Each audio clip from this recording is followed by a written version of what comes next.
RMCC came about in 2012 and it started in Bobby and my living room. So Bobby is RMCC's co-founder and head of operations. And at that point, we started kind of brainstorming and thinking about how we can do something positive, and we did see a gap in services.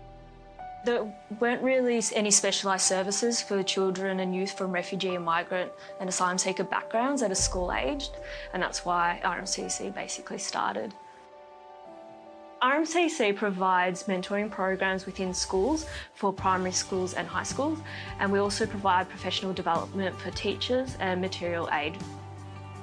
We wanted to make sure that their needs, their unique needs, were being met, and that's something that wasn't met when I was growing up. And I come from a refugee background myself. There's a lot of mainstream services that are focused around literacy and numeracy, but there's other barriers that are in the way. English being a second language or even a third or fourth language potentially, not having any prior education, not being familiar with the Australian school system, living between different cultures, having mixed expectations from home life to school life to friends as well. And also a lot of racism and discrimination can also impact the engagement with the community and the school.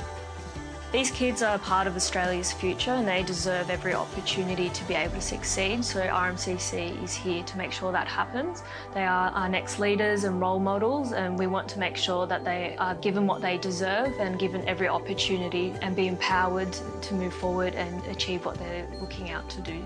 I think it's always the small moments. I think that always you take a step back and say, wow, that's amazing that we were able to achieve that.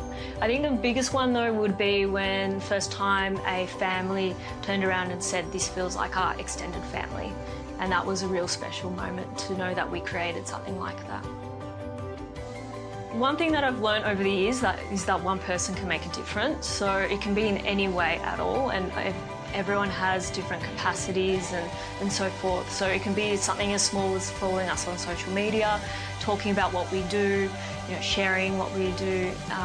And also we're always looking for volunteers, whether it's like skilled volunteering, mentors and so forth.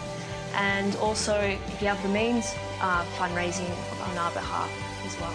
There's things that keep them back, that they need the opportunity to be able to succeed and move forward, and we can all be a part of creating that for them.